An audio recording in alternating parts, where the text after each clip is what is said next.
Ross Chastain used the wall all the way around this racetrack. Logano has been the class of the field. Check out the big brain on Brad. Yeah, I need to change my underwear. With the Gateway Arch behind us and the Bristol night race ahead of us, Denny Hamlin's probably licking his lips. He's so excited about fishing. We're going to talk some Bristol night racing. We're going to talk about the week at Gateway. We'll also look at the updated championship odds. Is there value to be had? Are we a week away from being a week away? What do we think about where the Cup Series is at, all the stuff going on? And the playoffs keep marching, Brian Twining. Unfortunately, no Sunday episode for you. I was traveling. Brian had his wife going out of town, and we were trying to make it work, but it simply did not. I wasn't actually closer to you yet farther away. It's crazy to say. That's funny. And then also too, I think the biggest issue, which kind of parlays into talking about where NASCAR is right now, is the beginning of the NFL season of the 2025 year. Week 1 kicked off this week, and that had another impact into us recording, with that being, my primary job up every day at freaking 5 a.m. for this crap. Yeah. And of course, Gateway, they've been doing all these early qualifyings, and then they're actually like, no, we're going to qualify like 2 in the afternoon on the West Coast. Yep. And then lines took forever to get dropped simply because, books are concerned about opening up their week 2 college football numbers, and then NFL week 1, which was taking on probably 60+% of all of their handle this weekend. So obviously NASCAR took a major backseat there, which leads me into the big topic of conversation this afternoon into tonight about the ratings, or lack thereof, that Gateway got this weekend. And I just want to point out that people are trying to compare apples to ground beef when they're looking at the numbers from this year to last year at Gateway, when last year's race was ran in June. Yeah. And this year's race came on the opening weekend of the NFL season at a track that everybody knows is a follow the leader type race. It's not a crown jewel that is getting attention on the TV shows, on sports syndicates. It's a regular NASCAR playoff race, which casuals, they're not going to tune into that. They don't give a shit. They honestly, they could be going up again. Like, they could have Daytona 500. They could have whatever race. It's going to get destroyed by the NFL. Yeah. No, this should be the I know a lot of people are talking about the number of races and all that stuff. This should, I'm with Denny, where they should go down to like 30 races, and this should be an off week, the first week of the NFL season, where they just take a week off.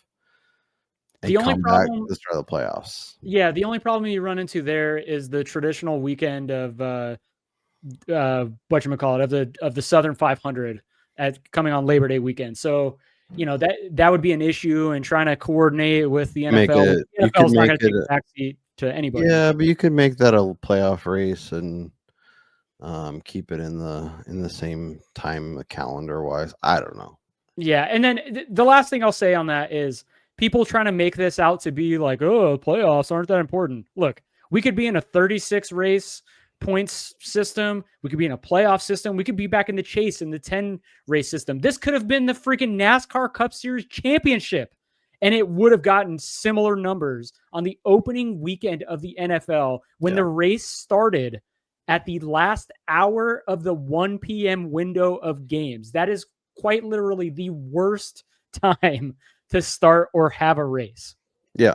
Yep. I was at the bar in LA. I had my phone up for the race, and I was watching the games on all the TVs, and it was an awesome day. But yeah, I mean, Gateway is just gonna take its backseat to NFL. Everything is NFL's king. Everything else is second and third. It's fine. I guess in terms of Gateway itself, did you enjoy the race? Did you think there was more passing than you expected? Did the right car win? What was your kind of takeaway from the race? I don't know, man. Like, I don't want to sound like Debbie Downer, but I just feel like this car, I don't know if it's me just paying more Probably attention you. to it. I was having this You know, discussion. you know more of what to look for, and you Yeah, can't like you can't it just enjoy it as much. feels like the dirty air this year has gotten worse than what it was at the beginning of last year. Like when we first started really complaining about it in this Gen 7 car last year, to me, it's even worse this year. And it's just more apparent that you can't pass the leader. Yeah. I thought it was more interesting. Obviously, Larson looked really good early. I thought he was going to run away and Oh, hide. he was going to smoke the field if he didn't get.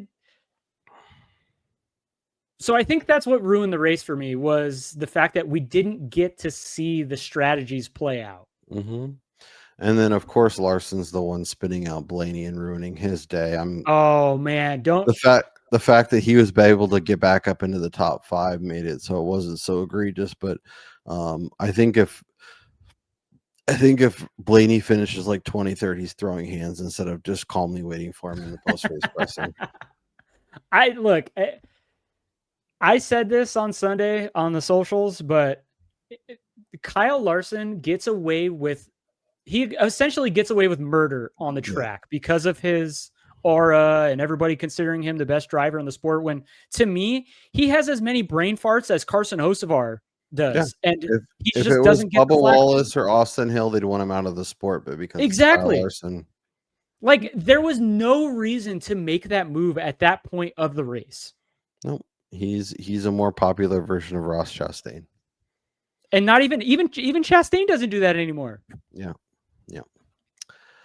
So that was really fun. I was sitting there with a Briscoe outright, a Blaney outright, and a Logano outright, and they finished 2, 4, and 5, of course.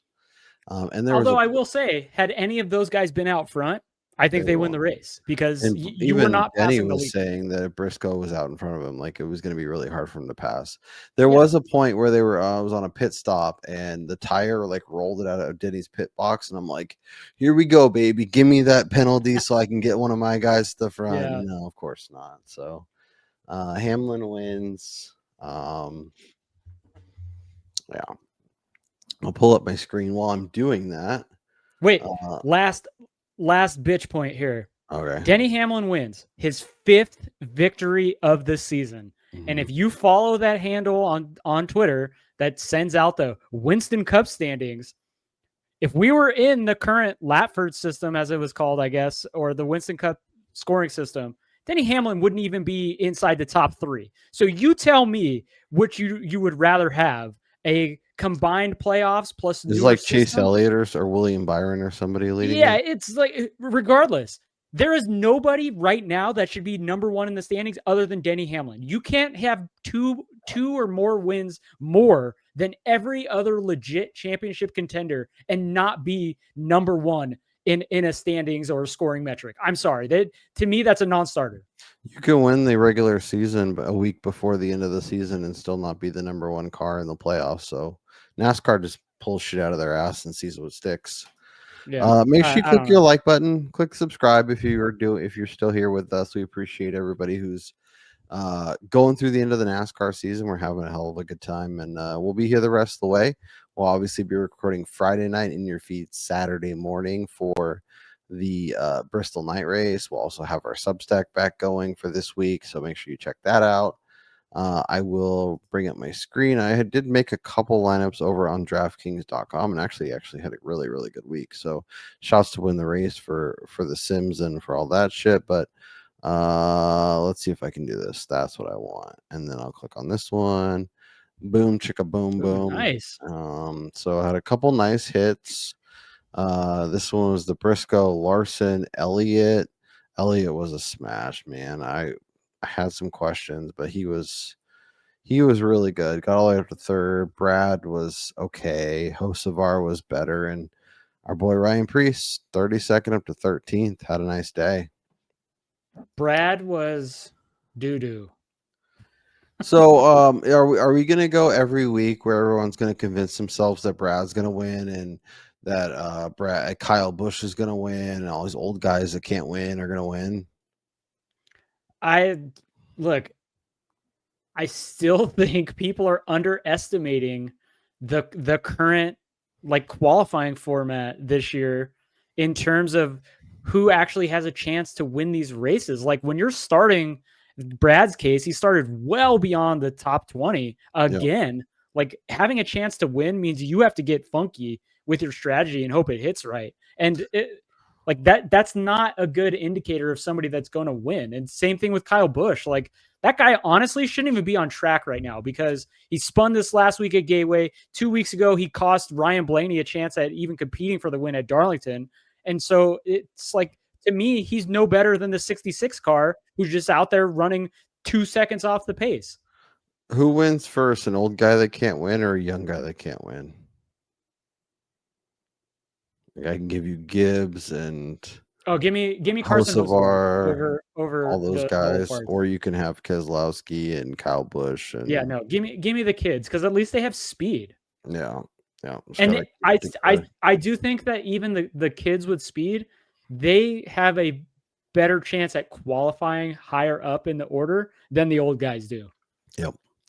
This is my Hamlin lineup with Logano, Elliott, Keselowski once again, Hocevar, and Ty Gibbs. Speaking of Gibbs, finished with a top 10. Nice job, Tyrone. Let's flip over and look at the betting card, which, by the way, Brian Twining, phenomenal job. Props to you. We cleaned up the betting card just so it looks a little cleaner to look at. My bet's at 83 for a top 10. I think he was like 12th or something. It's right there. Yeah, he wasn't really a good car either. So I had Briscoe, like I said. I bet Logano here as well, and then I live bet Blaney when he was like almost 10. And then Priest was pretty close to. What did he get? I think he finished 13th. Yeah. So, a couple top teners that I thought had legs and just missed it. And then obviously Chase Elliott ends up having a really good day, and boom, chicka, boom, boom. That's where it sits. Similar over here for you. You had Chastain, you had Dillon, you had Austin Dillon under 16.5. That should have been. I don't know. Obviously, that was pre-practice before he showed up as an absolute donkey. So that was a terrible line. Yeah, we like to lose money. It's fine. And then Zane trained top 10. Zane starts 12th and can't finish the top 10. Come on, Zane. I mean, he was running good though, but again, on those off-cycle cautions, that's really like a race-deciding situation because he had just pit, and so he was a lap down when that caution at the very beginning of stage traffic. I can't remember when it was because it was the first race all year I didn't take notes on. As I was watching football and working, but yep. And then I obviously am still winning the season-long thing, so we'll see where we can get to by the end of the race. And let me just say, Chastain over Keselowski was a winner until it wasn't. Before the stupid bullshit of the weird caution and Keselowski catching track position as a result of it. So, look, I mean, I'll take my L with pride, but yeah, that Keselowski had no business finishing ahead of Chastain. Yep. Let's flip over and talk a little Bass Pro Shop where Kyle Larson is an egregious plus 275. He's plus 250. He's even shorter at some other books. Then you have Dennis Hamlin, Ryan Blaney, Christopher Bell, Chase Briscoe inside 10-1. I guess I have two questions. So I was listening to the Teardown, and Jeff Gluck made it sound like he is terrified that Ford doesn't have speed anymore because they had one bad race at Gateway, even though they finished second and fifth. And they were just talking about how slow they were, so they can't win the championship per Gluck. And then what was the other takeaway? Toyota is going to dominate, and Toyota's great here, and maybe that changes. But Hendrick did look better. Alex Bowman was still out to lunch because that's Alex Bowman. But I guess, are you feeling better about Hendrick going into Bristol? And what do we make of Bristol? Obviously, a newer tire, because sure, something is definitely going to not change. There's no way the tire makes a difference. As we've learned, no matter how excited we get and what the potential may be, the tire. We're just hoping somebody pees in the solution again. That's it. It's not going to happen. It's fine. Are we just expecting another belt to ass performance from Kyle Larson, or do you think there's an opportunity here as he does something stupid yet again, and we get somebody else to win? Yeah, it's hard not to see Kyle Larson showing up and just getting an old-fashioned whooping on the field again. I mean, the last 2 times we've come here, he's led over 400 of the 500 laps. Like, that is Okay, let's put it this way. ridiculous. If not Kyle Larson, who? Honestly, at this point, I feel like it'd be Denny Hamlin. To me, obviously, he's priced accordingly as a result, but Denny being locked into the next round should scare the shit out of everybody in the field. Like, he's going to go out last in qualifying. He has nothing to worry about in terms of being aggressive, potentially wrecking. Like, it matters not this race. And what would be better for Denny Hamlin is to let Kyle Larson gain momentum or go out there and beat Larson and Bell and all these guys that are still winless here in the playoffs and actually kind of floundering as we progress through them. Yeah, I mean, that would certainly be something. It is interesting because Hamlin wants to set the record with 61 wins, and in theory, he could win this race and then win the championship and get to 61 and then double deuces, talk about it the 11 and retire. It should be wild. What if we come into next year and there's no Hamlin, no KFB, no Brad K? No, Denny's going to return because he signed a contract extension, so he's coming back. I don't think he would.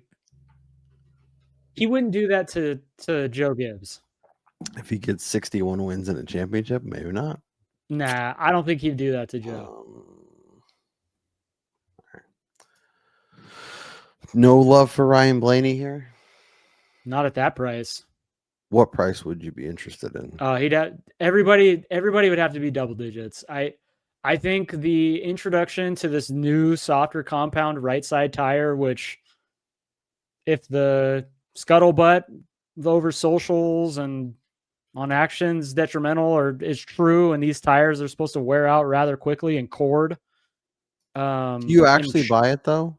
No, that's the thing. But that uncertainty makes me want to wait, especially to go back to this spring for a second. Very similar to what we saw in the fall, where the tires were nowhere near the same as they were the spring in 2024. This spring, when they did practice, tires were getting destroyed. And then for the race, they didn't wear at all. So it was like the opposite effect of what we had in the spring of 2024 happened in the spring of 2025. And so now you add in a new tire on the right sides here. It's just, to me, that's too much uncertainty to want to get involved in these guys at such short prices, especially the guys inside 10-1.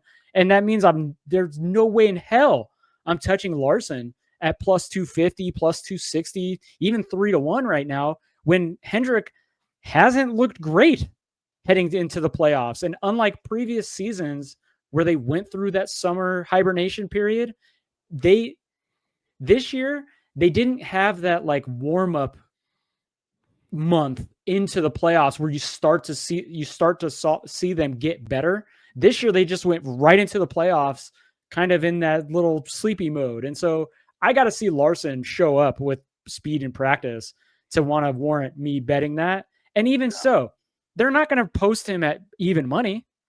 No. So you'll probably still get 2-1 if he goes off, and then you bet 2-1. Yep. What about the next range? Elliott, Byron, Logano, Tyrone, Gibbs. People are convincing themselves to the thing at 20-1. Bowman, Bubba Wallace, Brad K, Ross Chastain is 30 and in. Anything tickling your fancy? I've made one bet this week, and I'm gonna add this to the card at a number that's a little bit shorter than I got it at, but the one bet is going to be Alex Bowman at 25-1 at DraftKings at the moment. They already made a pit crew change this week, stealing Host of Ours pit crew and sending it over to the 48. As it stands right now, the 5, 9, and 24 are all advanced into the round of 12, barring disaster. And Bowman essentially needs a victory this weekend to advance. Hendrick is all about getting their cars the furthest that they can in the playoffs. So beyond Larson, I think there's a distinct possibility that the 48 is cheated up. And not to mention, this is a car who's sat on the pole the last 2 times we've raced here at Bristol. And Bowman has been really good in those races. It, even in the spring, was running just behind his teammate Kyle Larson before his engine blew up.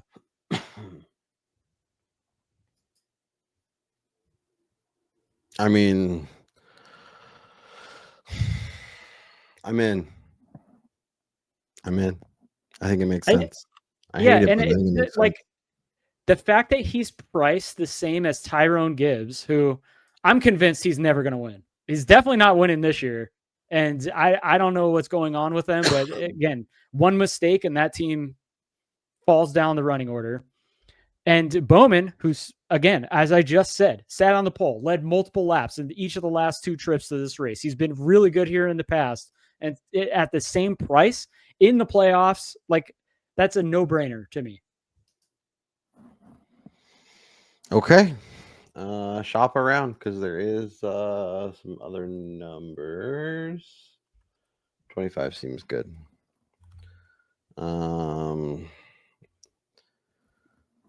Can I interest you in a big red dog? No. Yeah, I have no interest. The wheels have just completely fallen off. And maybe they've been off all year. And we kept trying to convince ourselves that things were going to change. And they haven't. Yeah, but he's in a good spot now to advance. Like he's in a decent position where as long as he just survives Bristol, he should be good. Yeah, and then he could skyrocket. He could do what Bell did a couple of years ago, where he just wins, and all of a sudden he's in the Final Four. He's not going to because his season's been shit. But if we truly believe that there is potentially some fall off and a short track package and Bristol, Denny Hamlin, Joshua Berry, no. 40. Pardon my French. We're going to get bleeped out here, but no fucking way. Josh Berry has been quite possibly the worst driver so far in the playoffs. Like he spins on the first lap at Darlington, and then last week he spins himself out at Gateway too. Talk about stepping on your own shit. I mean, you could argue that Alex Bowman's done the same thing. Yeah, but Alex Bowman's has been a more of a product of the pit crew, not necessarily him screwing up on the track. I don't know. Just if we truly believe that there is some sort of tire fall off and he is a playoff driver, so he's going to be in the right section of the qualifying order. I think he's the first playoff driver to go out. I haven't seen that. We haven't gotten the official running order, but considering he finished where he did last week, again, he's going to be the 16th to last driver to go out. Yeah, I was looking at our grid challenge. I think we're in a decent spot. The one guy that I'm actually worried about is Van Gisbergen. Yeah, he's in a tough spot, man. Honestly, I mean, we can look at this in a second, but Caesars has finishing position props up, and Shane's is at 27.5, juiced to the over. And honestly, I think that's probably good up to like 30.5. The dude has said numerous times he doesn't get Bristol. I think it's the banking combined with the shortness of the track, like that he just doesn't get very, very well. So I'd be wary of playing Shane. So it's Shane, it's Dylan, it's Barry, and then one of whoever else, probably Bowman or Chastain. Honestly, maybe? I think Austin Cindric is going to be the guy. I think Austin Cindric, Cindric's currently good. 11 points above the cut line, gets eliminated. Yeah. This is quite possibly his worst track on the schedule. Yeah. I mean, Cindric, Dylan, and Bowman were the three guys we had out with Barry. So we're pretty close. And if Bowman doesn't have the win we think he could potentially have, he might be one of the four on the way out. So yeah. Any long shots? Ryan Preece. It's not worth taking a gamble. At least at this point, you Yeah, I got to see just the think speed, the numbers are not long enough to want to, especially on non-playoff drivers. especially when you have a guy who's friggin' plus 275 here at Caesars or 2-1 to win the race. Like when you're getting down to the 20th priced driver, Yeah. that guy should be 100-1. This is NASCAR, for gosh sakes. This is not fucking. But like we are getting, in theory, getting better numbers. I don't know. So I guess the longest odds that you think actually has a chance is Alex Bowman, and then before that, it's like maybe Byron or Elliott. Yeah, I don't mind playing. If you could find a decent number on HMS, like if you could get plus 125 on that, I don't hate playing that. Oh yeah, see, like, 135. yeah, I don't mind just taking a swing at that when you're getting the race favorite in Larson, you get Alex Bowman, and you get both Byron and Elliott, who will be solid as well. No, I think that's actually a good shout, especially because if you're telling me that even say Larson lives up to expectations and he's 205 or 185, Yeah. if they get egregious, locking in plus 135 to have Elliott, Byron, and Bowman, who we actually think could win. That seems Well, like I also think too, because you have to account for the fact that when Larson has done what he's done the last two times, it was almost immediately you knew that he was going to smoke the field. Like you saw it right away. And his line plummeted from like plus 250 to he was even money within the first like 30 or 40 laps of these races as he started to just put the entire field essentially a lap down. And it would take just chaos for him not to win if he does unload that way. Is it a good week to full tank with fill it up and take Hendrick to win at whatever the best number you can get, and then maybe sprinkle in a Blaney, a Logano, a Toyota if you like one of those, and see if you can kind of find it? Yeah, I honestly, now that we're talking about this, I feel like that's probably the best way to attack this race because Larson's top 5 tier every single time we've come here in the Gen 7 era. That's ridiculous. And the only other guy that's even close would be Denny Hamlin. Yeah. 365 has Hendrick at plus 150. Let's see. Yeah, I don't hate that.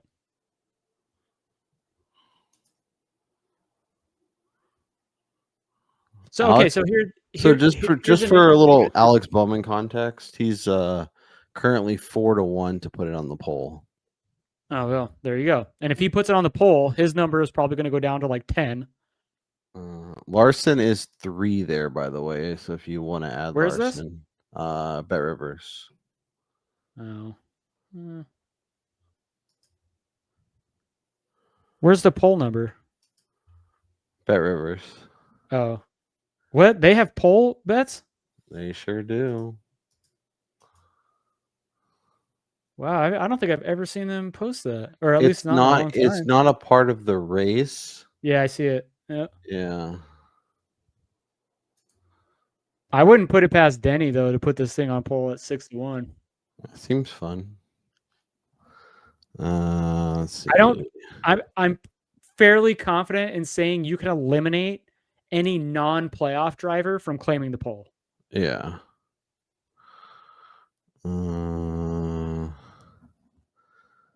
Let's see if there was. Yeah, it would have its own tab.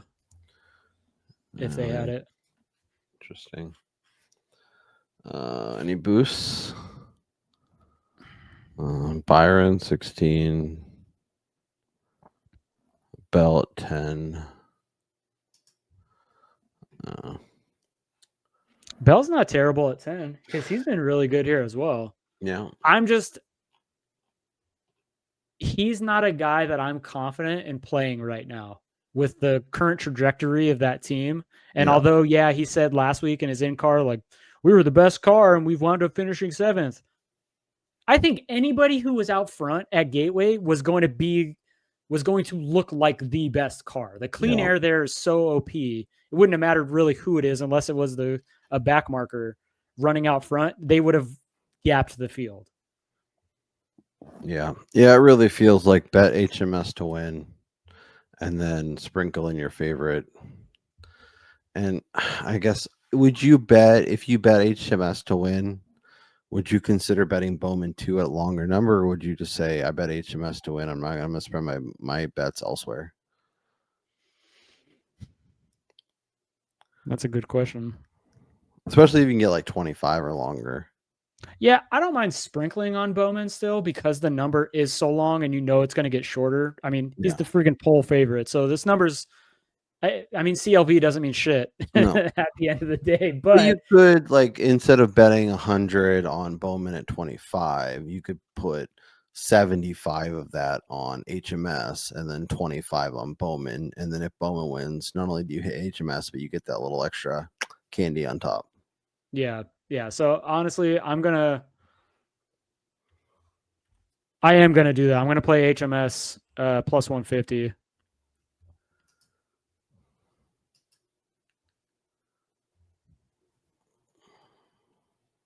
Just because it gets you the Larson exposure.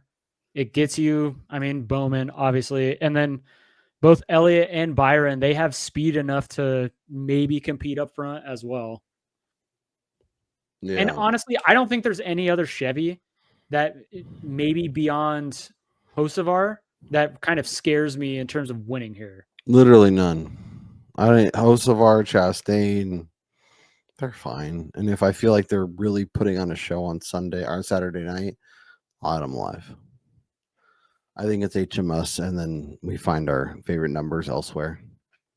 Yeah, and I think if you want, you just play HMS at the best number possible and Denny Hamlin, and you check out, you log out, and you just watch the race. I think that's a phenomenal way to do it too. Yeah, it's just hard to envision a track like this, which has ran 2 consecutive races where we were fairly clean. I mean, this spring there was only 1 wreck, and last fall we had a few wrecks, but most of them were single car spins or late in the final or early in the final stage. It was just 2 cars. So there's no reason to bet Denny Hamlin top Toyota and Larson top Chevy at 285, right? No, but you can play HMS and Denny top Toyota. Yeah. If not Denny, Bell, Briscoe, Ty Gibbs. Like, if you really love Ty, not winning. No, but if you really love Ty Gibbs, like, I'd much rather bet him 8-1 to win top Toyota than to win the race. You couldn't give me your own money to play on Ty Gibbs, and I kept the entire profit. I would not do it. Fair. Anyone top Chevy not named Kyle Larson? And if you're doing that, you're probably just betting him to win the race. Yeah, I mean, just from a pure value perspective, you just play them to win, because if they're beating Kyle Larson, they're winning the race. Top Ford. Okay, this is another live market. When you consider the fact that Logano is not great here, Blaney's okay. He's not awesome.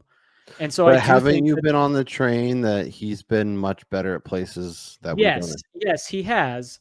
But I do think that the way Bristol sets up with it being the last race in the playoffs, I think guys are going to be a lot more cautious. in terms of just trying to get points as opposed to being too aggressive and potentially ruining their day. And I mean, if Blaney wrecks out early, like he could be in trouble. So is this where I bet Josh Berry if I like him as a top forward? If you want to, I think that's disgusting, but 8-1. dude, if he finishes top 40, he's probably finishing top, maybe top 10. But then he's beating like Brad Keselowski and Busher and Priest. So I think for Barry, if you like him, oh wow, he moves plus 750. I think you can shop the number and also potentially play him in a matchup against one of those guys where he's going to be a dog. I like Ryan Priest. Yes, Priest has been doing really well this year, and despite him not looking great in practice, he goes out there and he races much better. I do worry about his qualifying. Like again, not a great qualifier. 365 has 12-1. I'm guessing that's the best number. On Barry? No, on Priest to top forward. Oh. He's 12-1 right here on Caesars.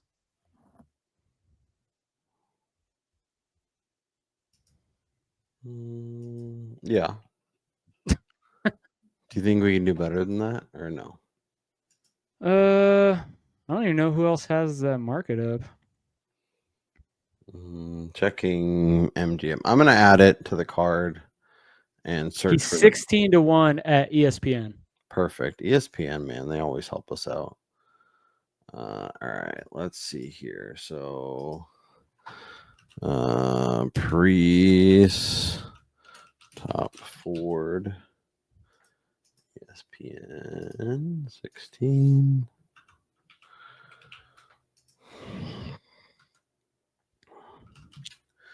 Any match bets you like? Any head-to-heads? I mean, there's not a lot this week that I was excited about. There was one that I did consider playing there if I could have gotten it.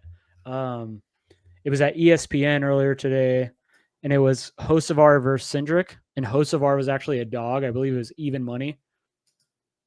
That's now Hocevar minus 130. So yeah, I'm not going to play Hocevar as a favorite. Would you Cindric's really want not to play Hocevar? It's just an anti-Cindric thing. No, it's a pure speed thing at this track. Hocevar's fast here.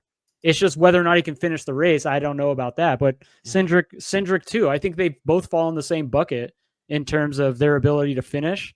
And so you're going to give me even money on the car that's usually faster. I'm going to play that. What about Barry minus 115 versus Kyle Busch? See, I don't really like that because I do think that Busch, although I said earlier, shouldn't even be on the track right now. I don't think Josh Berry has any business being on the track either. And, Busch has a good history here at Bristol. And even if his car is not as good, if we do get tire wear, it's going to be a race where the old fogies probably race better than the youngsters or the newer guys in the series because Josh Berry's not a youngster. So, yeah, I really wouldn't touch that. And I do think that it's hard to play matchups with playoff guys versus non-playoff guys, knowing the difference in their qualifying position. Because despite Barry going out as the first playoff guy, he's still going out much later than Kyle Busch, and in all likelihood going to qualify better than Kyle Busch. So you might get a different number coming on the back half of that. What about Hamlin versus Larson? If we get like plus 120. You're essentially playing that if you play. I think there's better ways to attack that. Again, you play HMS to win and you play Hamlin top Toyota, or you could just play both individually, Larson top Chevy, Hamlin top Toyota. And then it doesn't matter which order they finish in. Because sweating out the best two guys at a track is really tough. That's fair. Are you betting Zilich to win Xfinity? The championship or to win this race? Championship. No. I think Gator is still the favorite at Phoenix if he gets there. Any other bets you want to throw out before we flip over and look at championship stuff for the Cup Series?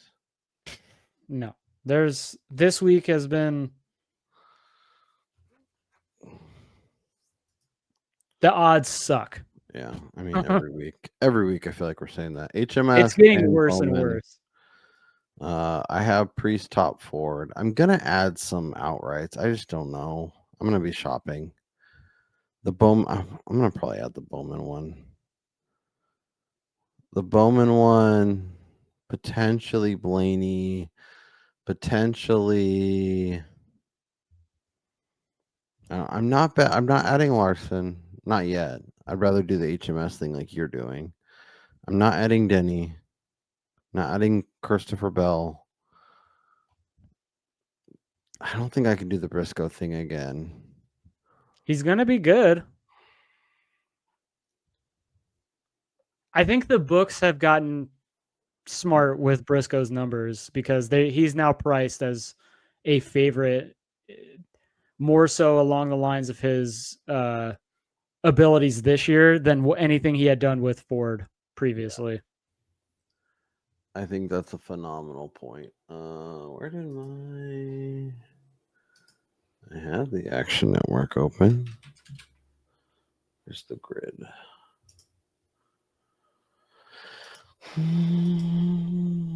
I will say that at ESPN, this head-to-head, you got to wait on this, but Tyler Reddick is currently a minus 130 favorite on Brad Keselowski, and Keselowski's even. I think despite how bad he performs here on Sundays, Reddick is probably going to qualify better than Keselowski. And so you might be able to come back here and get Kes plus 110, plus 120, just because Keselowski races much better than Reddick here at Bristol. I thought you were going to try and sell me on Reddick over Keselowski. No. Yeah. No, I think that's a phenomenal point. Yeah, Reddick has an average finish of 21.6 in the Gen 7 era here. Not good, Bill. No finish is better than 15th. With that, let's flip over and talk a little Cup Series championships. Denny Hamlin, you are now the favorite despite not being able to win at Phoenix. Does it make more sense with Larson at 5 to get some Larson now if we think he's just going to like kick the shit out of everyone at Bristol? Or do you think we'll still have time between now and Phoenix to grab some Larson at 2 or 3 or 4, even if it's the week of, with a much clearer picture of where he's going to be? So I do think that 5 is probably the longest you're going to get on Larson unless something happens at Talladega where he wrecks out early and he's in a tough situation going into Martinsville. Yeah. But that obviously that's not something that you can try to, play out right as it stands right now here in the round of 16. So I don't mind playing that, especially since that's the number that he's been at pretty much all year. I think he opened at 6, or I think the longest he was at is like 650 early in the year, which was a definite play. But it's just hard to play any of these guys knowing how these playoffs are designed. Like one bad opening race to a round and you're behind the 8 ball. And so I personally wouldn't get invested at that number. I mean, again, we saw what happened with Blaney last year where he floated out to like 28 ahead of Homestead. And then the same thing with Martinsville. Yeah. Yeah. And honestly, like we've seen where these guys like Larson and Bell and some of the other guys have been egregious favorites and not made the Final Four. So if you want some Larson, now is probably the time to really get invested, but maybe you'd rather bet a little bit more knowing he's 350 but kind of locked in or whatever. And then let me just add too, with the way that they've ran this year, the only way Larson goes into Phoenix as the favorite is if Ryan Blaney and Christopher Bell are not there. Yeah. So if it's Hamlin, Byron, Larson, and Briscoe, but Briscoe would be the favorite in that case, right? Let's even say Logano gets there.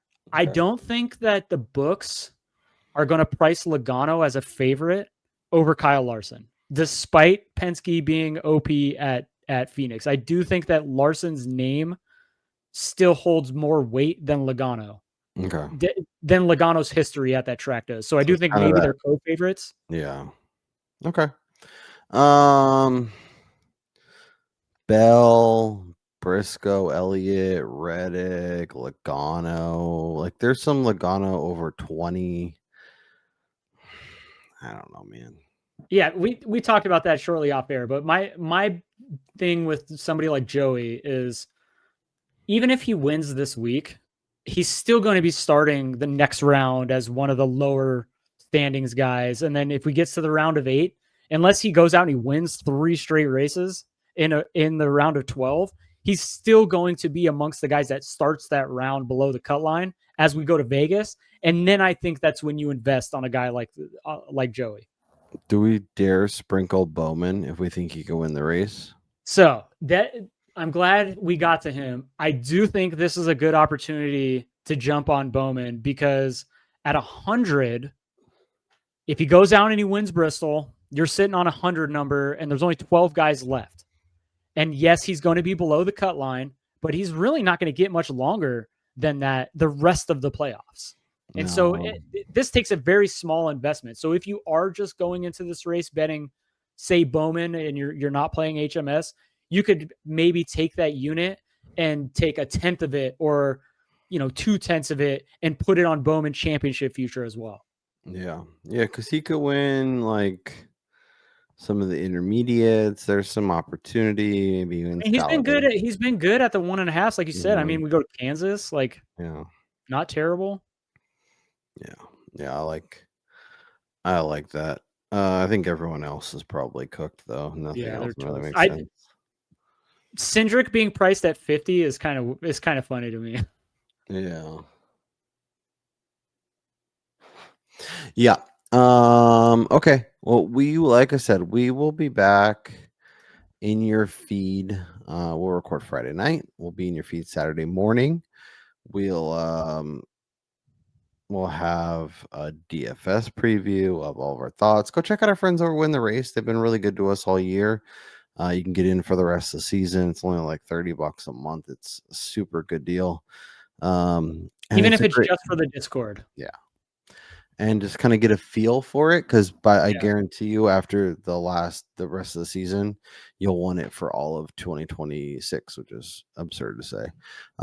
So you can get your sims, you can get your Discord, you can get your tools, you can get your head-to-head tool, which is really cool. I've been using that during the show.